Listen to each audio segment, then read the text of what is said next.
If you are out there stuck in the city and you want out, but you don't have money, you're sitting there thinking you don't even have hope, you need to watch this video. You're not going to make it if you're doing it the standard way. You're not going to be able to save money to make this move or to buy land just by working some extra hours at your job. Bigger changes need to happen. And I'm telling you, I have ideas here. You don't need any money. There are ways you can escape that city. You could be living in the country next week, possibly, off some of these ideas. All right, you guys, welcome back to Nature's Always Right. We have a special guest with us that you might recognize, Daryl Luck, and another special guest that you might recognize, Kay Cottrell from the Late Bloomer Show. Okay, we're sitting down together because we are all three people that have created homesteads.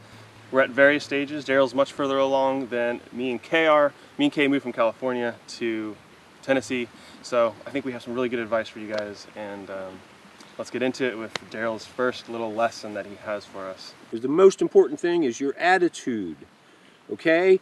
It's how your frame of mind is going to be about this, and remaining positive throughout the whole process, because there's going to be challenges and difficulties along the way, and you may have to lower your standard of living a little bit for a while. That's part of it. So these guys did their move just recently, and I did it when I was in my early 20s, okay? So back in the mid-1970s is when I made my escape from the city. And so my perspective, and that's why a lot of you, that's why I said if you have no money and no hope, that's where I was at, okay? So for young people, I have a lot of great advice, but there's stuff for everybody here. Even if you have some money to work with, or even a lot of money to work with, some of these ideas can be really helpful to you to make this changeover. So, first things I'm going to talk about are pre-transition times, the time you have before you actually make the move out of the city. For some people, you might think it's going to be a few weeks or many months, or you want to work an extra 6 months at your job and save up some money, or you're going to have a time frame to work. Maybe you know it's going to be a couple years. Well, that's not so bad. I mean, the sooner the better, I'd say, with what's going on in the world. But if that's the way it is for you, use that time wisely. So during your pre-transition time, main thing you want to do is acquire skills that'll be applicable in the country. Okay, so I mean, if you've got years to work with, well, you can take night courses or something and learn a trade, or you could, if you have a couple years, you go to a trade school, become a plumber, an electrician, a carpenter, a welder, or something. You have a skill like that under your belt, man, you're way ahead of the game when you get to the country. You'll be in demand, believe me.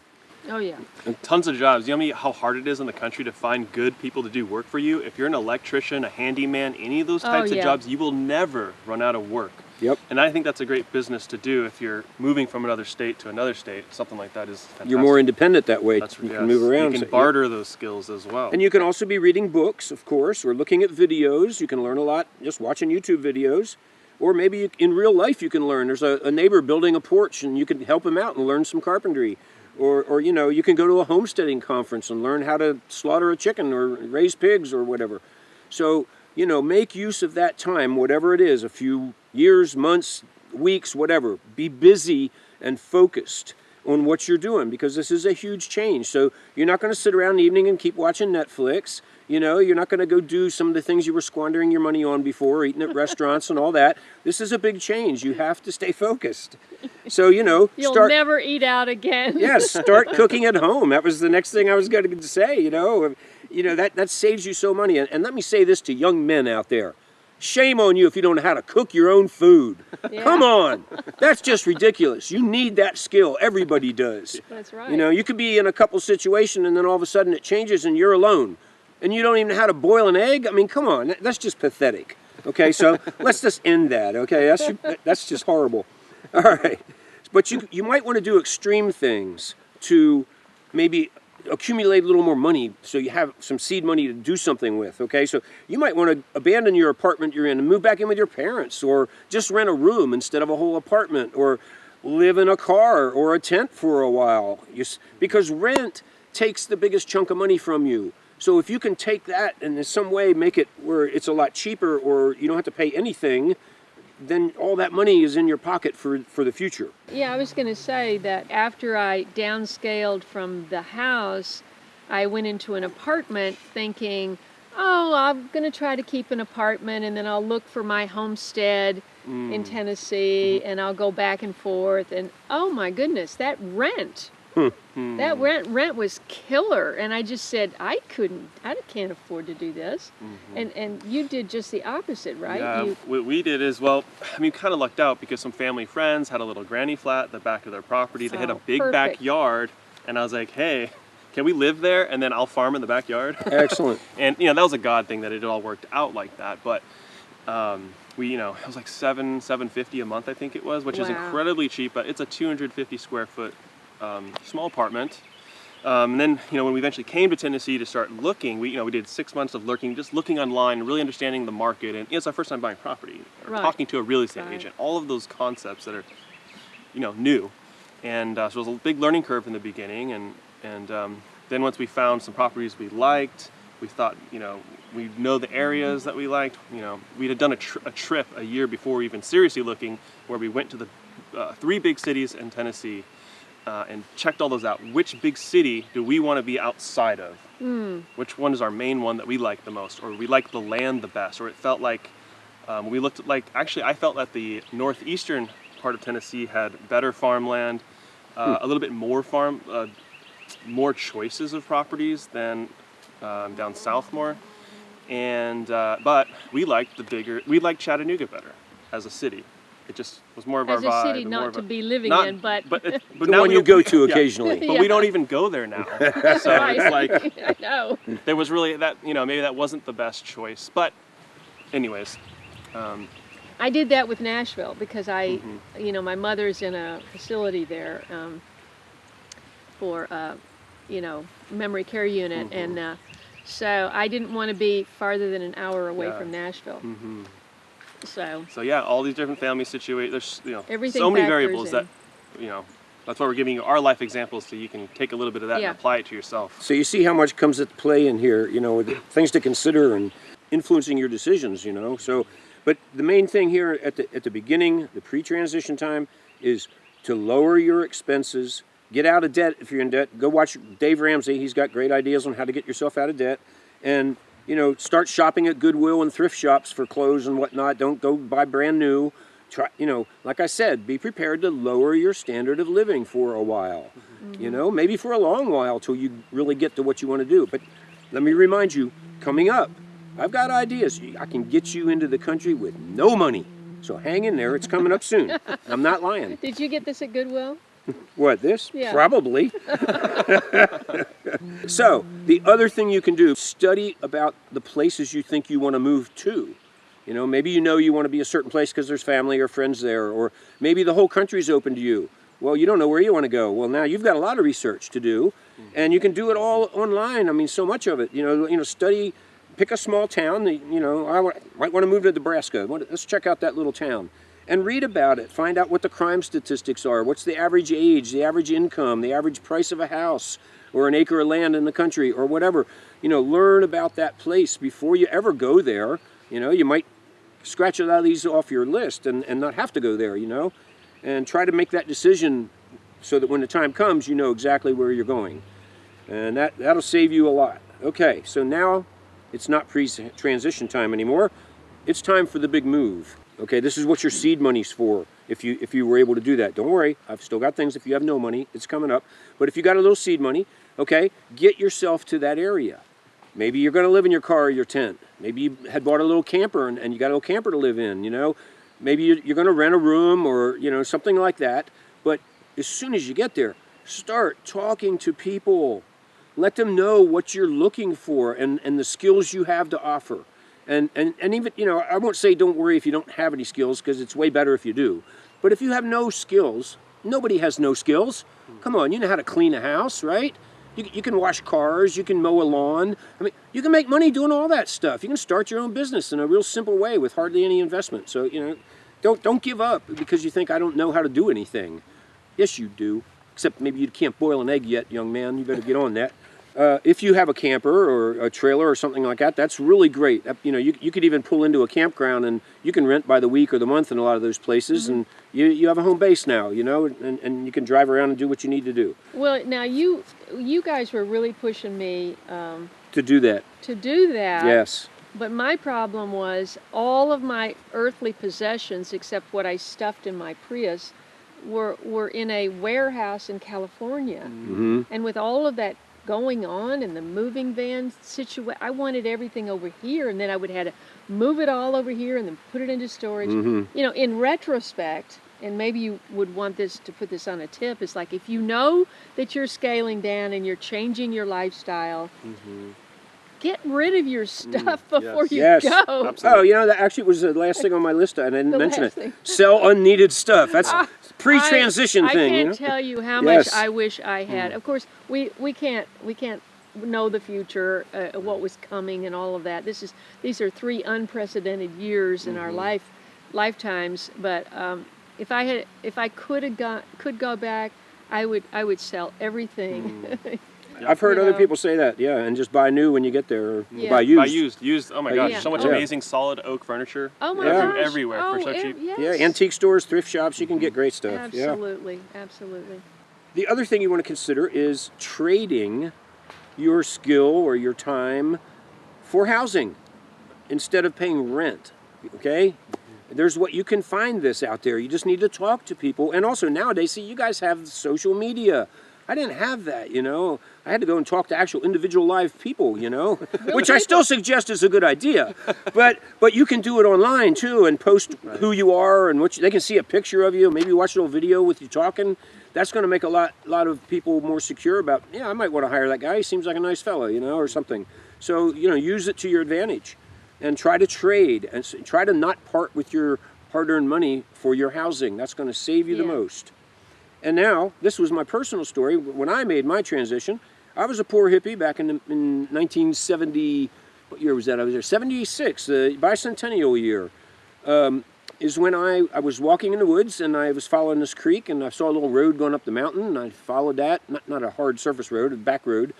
And up at the top of the hill was a big clearing with a farmhouse sitting in the middle and all overgrown in honeysuckle and everything. It was obviously abandoned. There were no doors or windows in this house, but the roof looked decent and the siding looked good. And I went inside and all the plaster looked good. It was that old horsehair, it was an old-timey house. Wow. Okay, and so I fell in love with the place right away. I was like, I could live here. And it had no electricity, no power lines coming in or anything, and no running water, nothing like that. It was just an old farmhouse like the old-timey days. But I wanted to learn that lifestyle. That was the direction I was headed. So I was like, I could do this. I found the owner, a college professor that owned it, and I arranged with him, if you'll let me live there for free, I'll help you fix that house up. And he was all for that. And he would buy windows and doors, and we bought a hand pump there was a well right beside the house. So I had water, good water. It was 300 feet down, but you know, we had a hand pump. I could get good water. I made an outhouse. You know, I fixed up the inside of the house a whole lot. He let me use barn siding. He wanted to tear the barn down eventually, and it was that beautiful aged barn siding. I fixed that and decked that place up so much. He was just blown away what I did there. So it was really cool. Anyway, I got to live there for free. And I had a little business operating at the time, buying and selling stuff at flea markets. And so, you know, I could do a little gardening and work on the house and make a little money. And I didn't have to hand over big chunks for my rent. It was huge for me. And then I got a little seed money together and made my move to Tennessee, where I didn't know anyone or anything. It was just, that's where I chose. So anyway, don't ignore those abandoned houses you see around. I'm serious, because There are a lot. every abandoned house out there has an owner.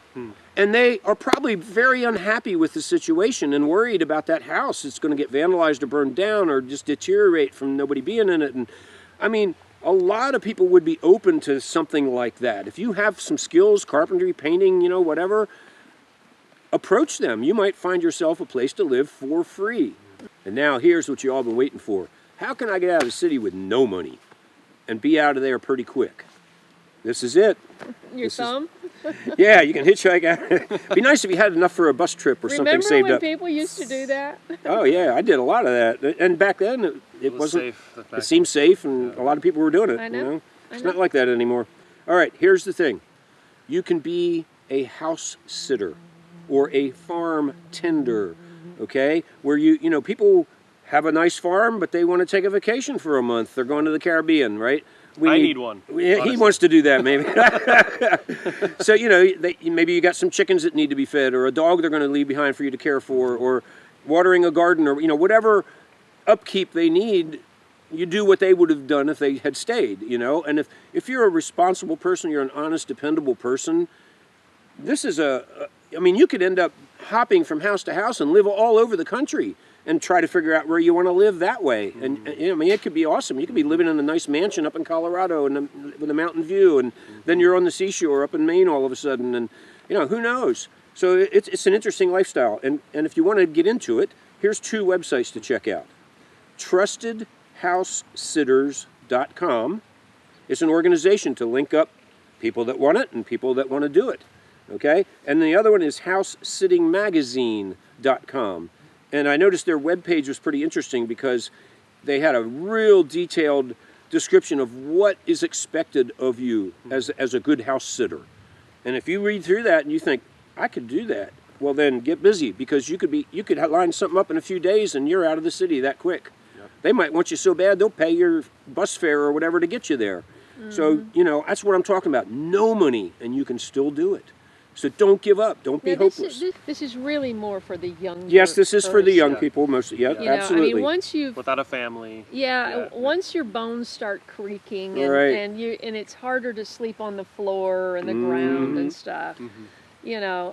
And yeah, you said without a family. I mean, that is definitely easier if it's just a single person out there doing this. But don't give up. No. You know, if you're a couple or you're a couple with a child or two, I mean, it is going to make it a little more challenging. But it can't. It shouldn't stop you. Yeah. You know. I've seen many families do the same exact thing. So there's ways. I just heard about a family that they had a tiny little camper, and they were because the husband was some kind of a jobber that went from job to job, state to state.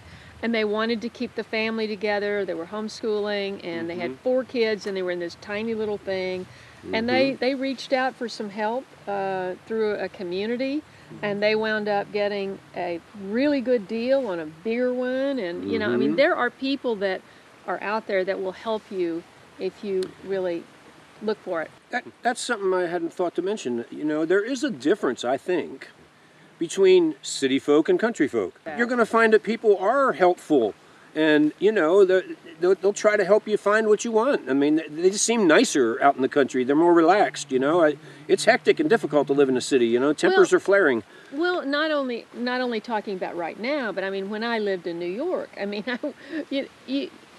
even though I was in a decent neighborhood, you would get home and you would push the door back and you go lock, you know, and you go, I made it, you know. Jeez, what a way to live. Yeah, city life. No, but I mean, you would just feel like I made it, you know, and I mean, it's not you weren't always walking around in fear, but I'm just saying that, you know, it's so different. Yes. You know, so different. Yeah, when I moved here, I've been telling people that I feel like I went back in time 30 years in American culture. That's what it feels like. Like when I was growing up and it was real America, and people were nice and not so selfish and just totally degenerate. American culture is now totally degenerate, and that's how I would describe it. Yeah. But it is not like that here, thank goodness. Yeah. But if you go to Nashville, it's quite degenerate. So it still exists within the cities, but the country all across America is fantastic. So the real divide in America, in my opinion, is city people versus rural people. That's the big clash that we can't come to an agreement upon. Yeah, it's really hard. Really hard. One more idea. You have no money at all, but you want out. You can arrange with an organic farm to stay there and work and maybe get room and board also, and you're going to learn organic farming in the process, so it's a double whammy there, you know. And there's an organization to help you do this. It's www.oofusa.org. Okay, and you can also do this in other countries as well. Yeah, that's the USA. Yeah, it's a worldwide thing they do. So, yeah, you can go to another country and do it. You know, that's true. If you were adventurous, you might find yourself in a castle somewhere in Europe. That'd be kind of cool, right? Yeah. You're working in the vineyard. That'd be neat. And the last thing for housing, when you're first arriving in your new place, if you have a little bit of money, maybe you just want to get an Airbnb for a while until you get your bearings and figure out what you're going to do there. And who knows? a lot of Airbnbs, they're looking for people to live there and clean the place up after each guest goes. Maybe they have a little apartment above the garage or a basement room or something where you would live for free, and all you had to do is clean that room up anytime a guest, vacated. So, just be looking for all those kind of possibilities, and that's all. You don't need any money if you come up with some of that for your housing. I mean, that's huge. Okay, the next thing you're going to worry about, you got a roof over your head, whatever it is, you're living in a tent for a while, whatever you're going to do, you're looking for some work now. You got to make some money, you got to buy food, you got to survive. Well, about the food, see if that area has any CSAs. This is Community Supported Agriculture. It's a program where a farmer that grows a lot of food has a group of people that are involved in his farm to some degree or another. They might just pay him a set amount at the beginning of the year, and that gives him money to buy seed and do things and all that. And then when harvest time comes, they get a weekly basket of vegetables, whatever's coming in. It'll be different every time maybe. And so you get, your food taken care of. You paid for it, and you don't have to do any work. But they also have it where you can go to the farm and help out at the farm. And depending on how many hours you put in, if you do enough, you get your weekly basket of food for free. Okay, and you're going to get to know this farmer. You're going to learn about the whole process of growing food, which you want to learn maybe, and he might know someone that has the kind of setup you're looking for. And it's just you're in the community hobnobbing with people that live there, and things can happen that way. So a CSA would be a good connection when you first get there if they have one. And then the other one is you want to make money, and we touched on it a little bit earlier, but is just start your own business.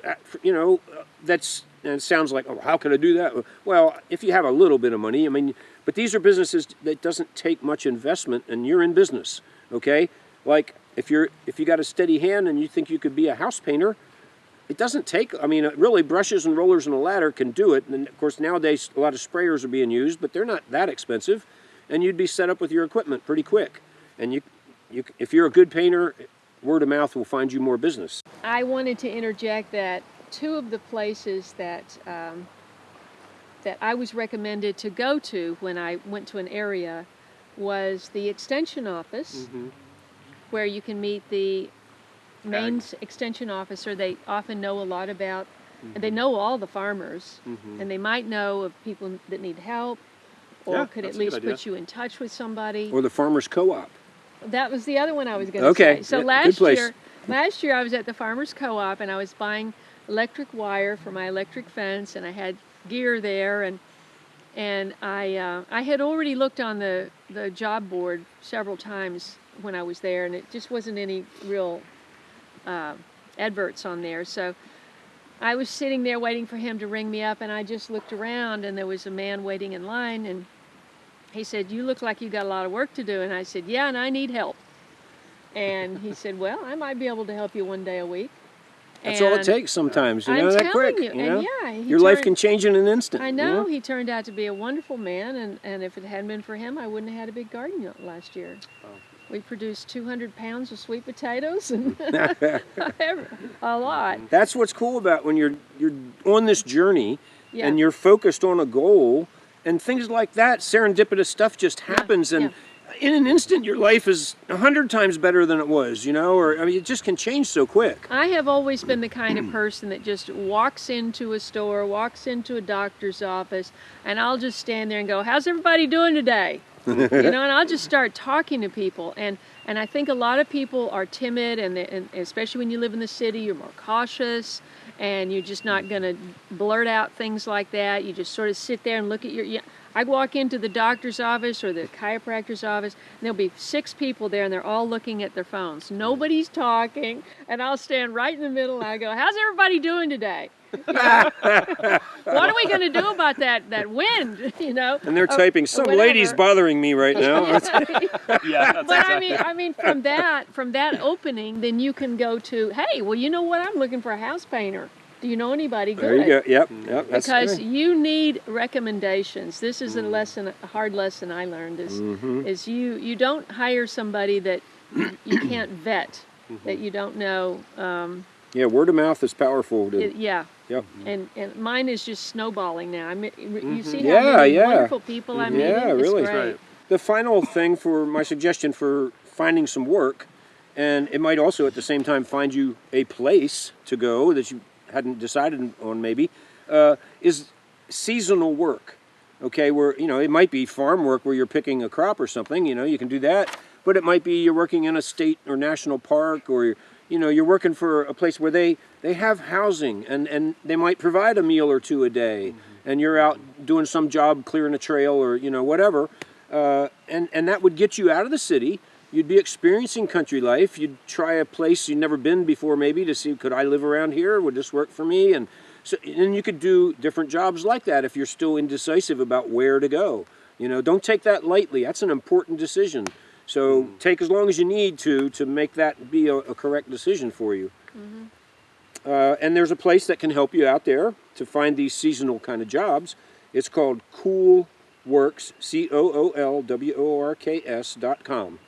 And you can find seasonal work. You could be out of the city like that with a job and a place to live waiting for you. Okay, so, but here's the biggest, this is the most important thing that people are ignoring. This is a huge opportunity, okay? Baby boomers, okay? I'm one, she's one. It was a swell of population. We're the biggest group of people, and we're all getting old. They're in their 60s, 70s, 80s, whatever. And they've lived an interesting life. They might be having a great farm going out in the country, and they're living the homestead lifestyle you want to live. And they need some help. They're getting old. It's hard to do all that, but they still want to live there. They still want those chickens. They still want that garden, and they just need some help. And so, again, this is focused more toward young people, but what an opportunity, And a lot of these people, they might have a nice place, and there's a nice guest cabin sitting over there at the end of the cornfield. Oh, well, you could just live there and help us every day for a few hours, and you're good to go. I mean, you never know what you're going to turn up like that, okay? And so you need to pay attention to all these gray-haired and white-haired and bald people walking around, okay? They have things, and they need help, and they can help you, and they can teach you stuff that you want to learn. So don't bypass that. And you can meet them, go to a senior citizen center. You'll find a lot of them there. But here's a good tip, I think. If you're out in the country, and you want to be out in the country, in the farmland and all that, you're going to find out there's little cafes dotted here and there. And farmers like to congregate there in the morning and sip coffee and talk about things before they put in their day's work or whatever. Or it might just be a bunch of old retired farmers doing that. Don't ignore them either. They might need more help than the ones that have a job going on. And just go hang out at the cafe in the morning when the coffee sipping is going on and be one of them. And talk to them and tell them what you want, what you're looking for, and what you have to offer, and let them see how friendly you are and trustworthy. Maybe they can get a feel for what kind of person you are. You're going to make real fast progress that way. And then I wanted to just tell you about, again, this is for young people linking with old people. Okay, just a few unique situations, arrangements that I've heard about over my life, and I thought this one was really cool how it worked out. There was an older lady. She was probably 85, I'd say, something like that. And she met this young couple in her community, and the woman was a massage therapist, and the guy was he did carpentry work. And so she asked them for some help, is how it started out. She had to get a repair on her garden fence, I think is what it was. And so she met them, and she liked them. And they became friends, and maybe a year or so later, she was getting a little more frail and unable to do things for herself, like happens when you get old. And so she said, would you all be willing to, I think it started out, they just came and cooked a main meal for her every day, is how it began. But as time went on and she needed more help, she finally said, look, I want to make a deal with you guys. I love this place and I don't want to leave this place. I want to stay here till I die, but I can't do this by myself. And I have, I have these extra rooms here, and if you will move into this house and live here with me and just take care of me until I die, cook for me, clean for me, the whole thing, I will give you this farm. The 5 acres and the house will be yours.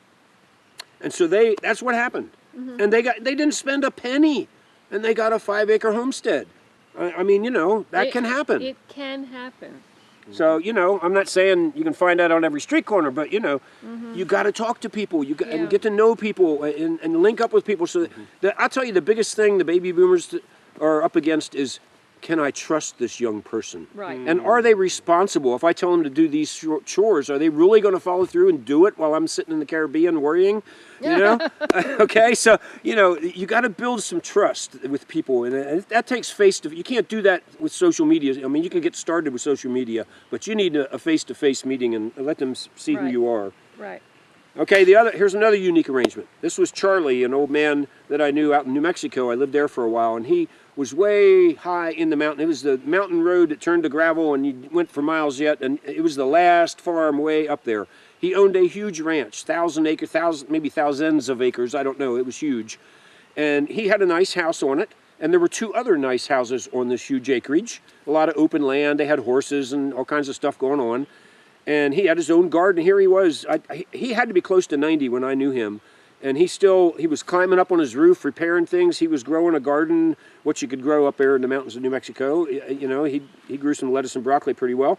But anyway, he again, like that old lady I talked about, he didn't want to leave this place. He wanted to be there till he died. And so he put his farm up for sale, but it had a condition with it. And he found a buyer, and it all worked out. And the condition, you know, they paid full price for the entire ranch, you know, whatever it was. Now he has all that money. He's secure. There's no way he'd have time to spend all that money, I'm sure. But the condition was, I get to live in my house until I die. Now they had, you know, other houses that they could live in, and, you know, a great distance between them. They weren't like staring at each other or anything like that. And so the buyers went for that totally. They thought that was fine. And so he lived out his life there. I'm sure he's no longer with us because he was that old 40 years ago. The third one, this is a little funny. Okay, it was an old baby boomer, maybe older person. And maybe their savings had dwindled and they didn't have enough money coming in. They were, you know, on Social Security and it wasn't quite enough. But they did own their property free and clear. And I don't know how big a property this was or house and acreage, I don't know. But the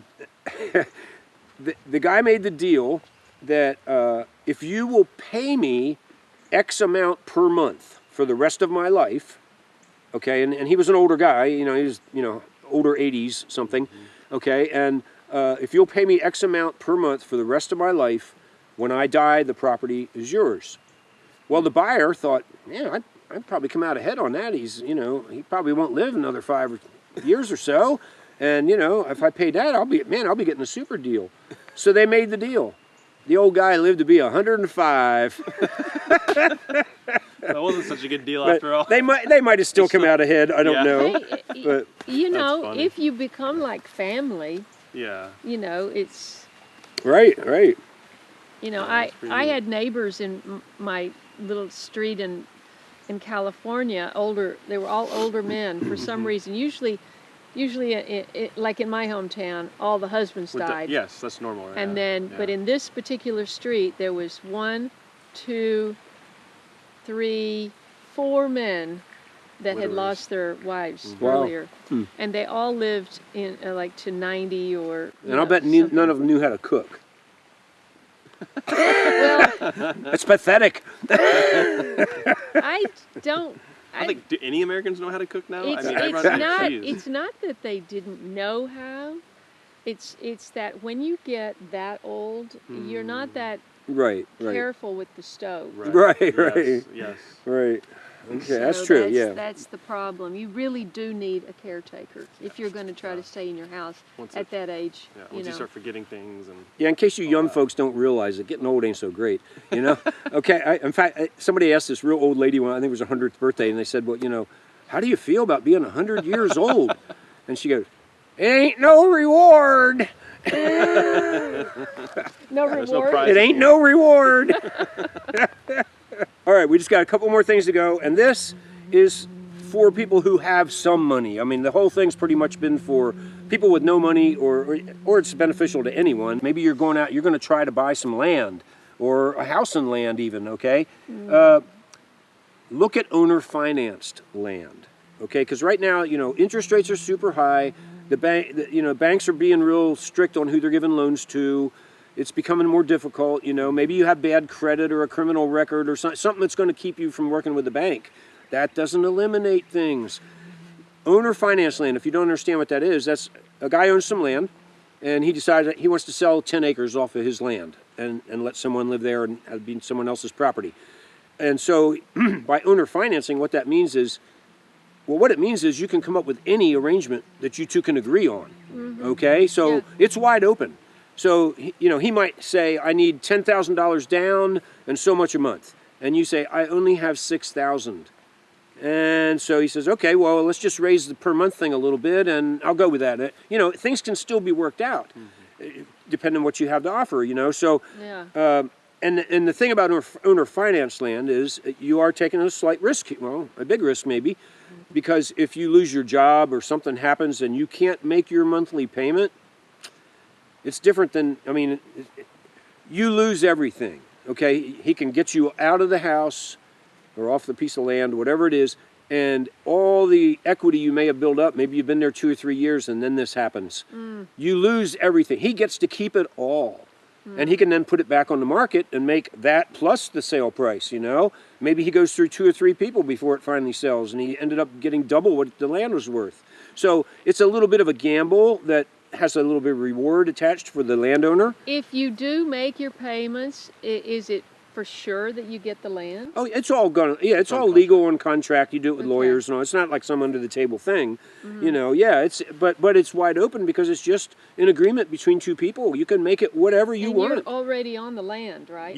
Like if there's a house there, you move in immediately. As soon as you sign the contracts, it's your place. You can start painting the house, changing things, whatever. It's your house. It's a mortgage, but just with a person rather than a bank. Well, some of the but not with the bad interest rate, hopefully. This is to the baby boomers that want help. If you can do it, if you have the land, and if you can set up a place for an RV to plug in and have septic and everything, well, then you find the person, they can just pull in there and that's their house and they're all set up. And now they're on your land and helping you and all that, So that would really facilitate being able to find someone a little easier, I think, if you had the hookups for it. And I know a few people here in Tennessee that actually make a lot of their income. It pays for most of their mortgage actually by doing Airbnb rentals on their farm. And a couple of my friends, they have actual little small houses that people live in. Another friend has a bus that they converted for people to live in. Another is just like an RV spot where they pull in their RV and they pay a per night thing. Right. So these are fantastic ways to get more revenue onto your farm. If you're an older baby boomer and you need help, like I said, you could have the hookups for an RV, but if you can go a step further and put the RV there, get a camping trailer all hooked up, ready to go. Well, or build a little cabin or fix a little apartment up above your garage or whatever. If you can do that, well, now you're just waiting for the right person and you're all set up. And there's going to be people with no money, but maybe they have some skills and they're hard workers and they're honest and trustworthy. And you can find them, you two link up, and everybody's going to be happy with that arrangement. Okay, and so, all right, again, you're looking for land and, maybe with limited funds, whatever. So you're looking for a deal. You want to, you can't buy something mansion or anything. So I suggest that you go have a look at the poorer counties of whatever state you're looking at, the lesser developed counties. Okay, now you're going to be roughing a little more there.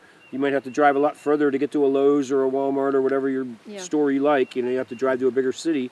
But the further away you are from those kinds of amenities, the cheaper the land gets. Right. But also, these underdeveloped counties and stuff are the poor counties where, you look at the median income is very low. Okay, that means there's not going to be a lot of job opportunities there. There might be more crime, there might be more drugs, meth or something like that, So you just, you got to watch out about that kind of thing about the poor counties. But, I lived in some poor counties and, it's not, there's nothing horrible about it, and you can get better deals there, so it might be right for you. Even if you have some money, or again, if you have no money, go online and look up intentional communities. There are established communities where people have come together. I lived in one for 10 years, a long time ago, where we came together, and none of us had enough money to buy a real nice piece of land, but by pooling our money together, we bought 165 acres, beautiful, some cleared, a lot of woods, and springs and creeks in it and everything. It was great. Okay, and then the money got pooled to buy a tractor that we all could use if we wanted, and rototillers and things for the garden. It was all community owned. I think that's a great idea. It's too bad we don't have more of those. But a big caution now. Really think I that lived makes it for 10 years, and I spent a lot of time traveling this country and around the world a little bit. I went to Australia and New Zealand, and my main thing on that trip was touring intentional communities. Okay, and I did that in America, different states and stuff. And, you know, I noticed some patterns and you know, saw them in my own community. You know, okay, you get together with just what you think are like-minded people. You say, yeah, we're all into homesteading and raising animals and our own food and educating our own kids and building our own houses. Okay, that's kind of what it was for that group I was with. And, you know, so we all got together and we all thought we were, you know, with like-minded people.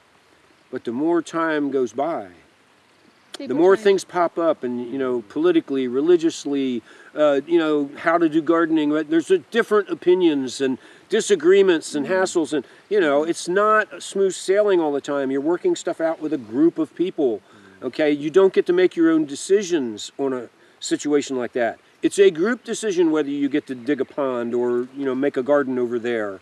Yeah. We all say okay first. So you have a lot of community meetings, a lot of time talking and talking. You know, it kind of wore me out. I wanted my own land after a while. Which is why I think a better situation would be to pool the money as a group to buy the 165, then you deed it out equally to all those people, and you make those agreements ahead of time. That is the best way. And then it's done, it's legal, it's done. But it's difficult to do because whatever piece of land you buy, there's better pieces. Some parcels are going to be great. True. That one has a spring. That one's got all the flat land. That's true. You know, I mean, That's true. it's going to be hard to make those divisions and equitably divide them money-wise and all that. So, you know, the communities, for just so you know, I mean, people have been doing this kind of thing in America for hundreds of years, making communities, intentional communities.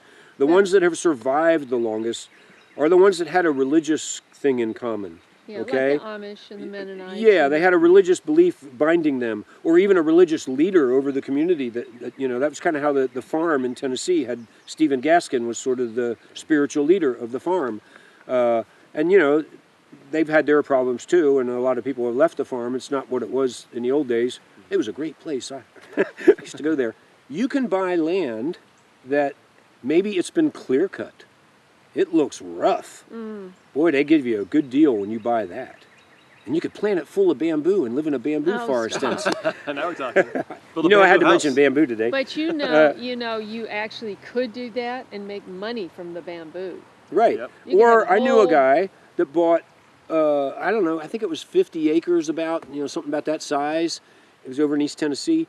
And it had a little bit of cleared land along the road and a little farmhouse sitting there, and the rest was sloped land and it was all wooded. But the trees were pretty good-sized trees. So he bought the land, and he had people come in and clear cut the whole thing down. Oh, no. And he sold all those trees, and he paid for that property completely with those trees. And now he has pasture land and a big pond that he was able to build with the money he made. And, you know, it's growing back. It's mostly pasture land now, but, you know, He's got no trees. he planted some fruit trees and things like that, you know. But I'd hate to be in Tennessee without trees. right. But it was a desperate thing for, you know, No, I he understand. couldn't pay for the land otherwise. It's better to be out to not have debt. Yes. I mean, All right, and the final one I'll talk about, and this is for people with maybe limited money, is look for counties, and there are quite a few around the country, quite a few here locally in Tennessee, that have no building codes. Now, why that's important is because you could buy a raw piece of land, and you can go in there and just live in a teepee.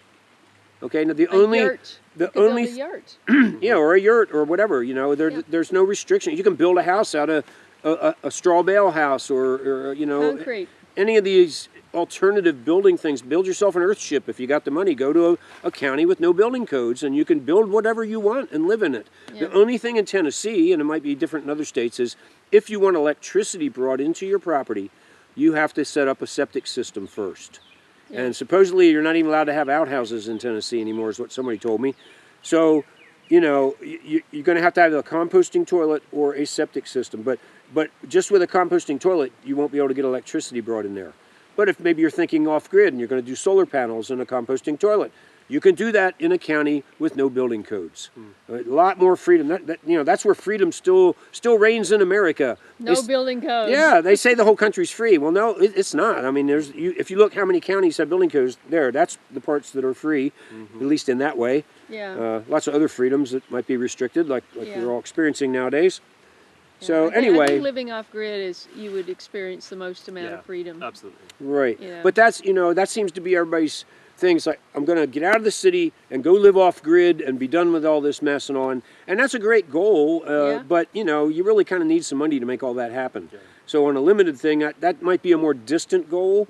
You just want to get yourself out of the city as soon as you can. Be out there in the country, living that lifestyle, learning how to garden, meeting people that do that kind of thing.